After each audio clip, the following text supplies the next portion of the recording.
Congressman Adam Schiff now, a member of the House Intelligence Committee, and talk about exactly what it is that we do know. And Congressman Schiff, thank you so much for taking the time. So what more can you tell us about this message from Zawahiri?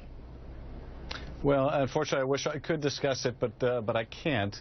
I can certainly tell you that all of our agencies are taking the threat very seriously, and obviously we've taken broad reaction to the intelligence we've received. That doesn't happen for garden variety intelligence, garden variety chatter. It has to be pretty high level. It has to be corroborated. We have to have confidence in our sources.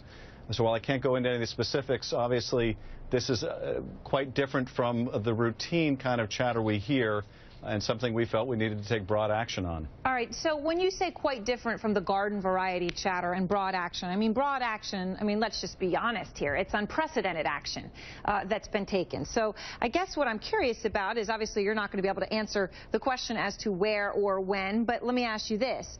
Do you know the specifics as to where or when?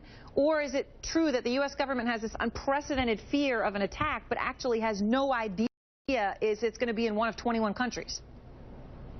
Well, I think we knew a lot more about the when, that is that the threat was fairly immediate, centered around the end of Ramadan, than we knew about the where, which is why the closures have been as broad as they are and included travel advisories and concern about the homeland as well. So we don't have specifics, I think, on the where. But again, what I mean by this is not your average garden variety chatter. Is you hear a lot of, for example, you were mentioning Zawahiri at the top of the broadcast. You hear a lot of messages over time from him. A lot of them are expressing frustration that different leaders of al-Qaeda or affiliates aren't doing what he wants. Sometimes he sounds like a voice in the wilderness. Sometimes he has generalized threats or wants people to take action. And in order to justify, I think, the broad action that's been taken here, without reference to him or anyone else, you need more than what we've seen in the past. I think that's about all I can say on that subject. So one law enforcement source today told us the only reason he could see for closing diplomatic posts would be that the United States was afraid of something very specific and very unusual. Chemical weapons, a type of weapon that the embassy could not detect. You know, not just some sort of a bomb that might go through a metal detector or some sort of a suicide vest. Is there any indication that you're looking at something like that? Something unconventional? You know, I wouldn't leap to that same conclusion. I mean, if we knew, for example, there was going to be a Benghazi-like attack, which was with very conventional weapons, right, we would close down an embassy or a consulate. If we knew that there was going to be a truck bomb, like we see all too often in places like Kabul, we would close down the facility. So I don't think you have to leap to that conclusion, and I think that the response would still be justified. All right, which is, an interesting point. I guess people can read into your answer what they will. But what about the point that you made? Look, that you didn't know the where, but you were very confident on the when. So if you're confident on the when, right, Ramadan ends in the middle of this week, and then it's over. And then the question is this just going to be open-ended, or is the alert going to go away, or are they going to be able to adjust to something else? I mean, you kind of, once you do this, you end up in a situation of, well, when do you open things back up again? And are they going to seize that moment then to go ahead with their plans? Well, that is a risk, and certainly there are downsides to the disclosure that we've had, and as more information seeps into the public awareness in terms of what sources of intelligence may have been, that poses risks in terms of what we can gather in the future. We've also, tipped our hand and maybe less prepared the next time.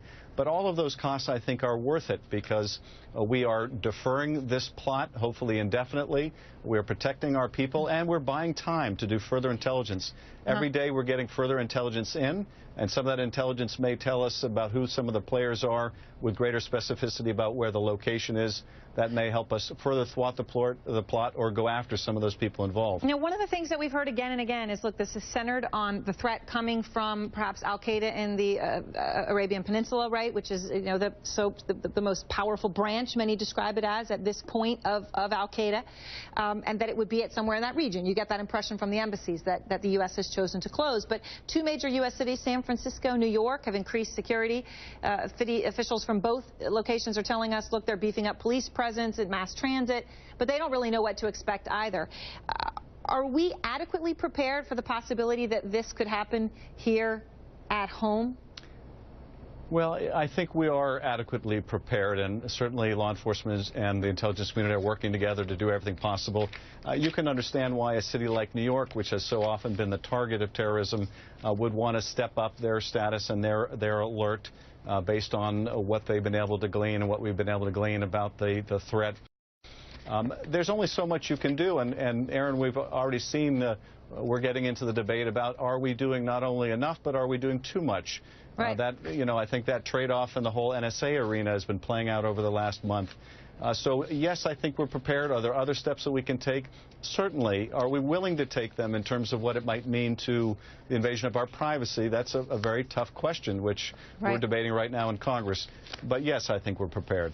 And debating across the country as well. Well, thank you very much, Congressman Schiff. It's always a pleasure to have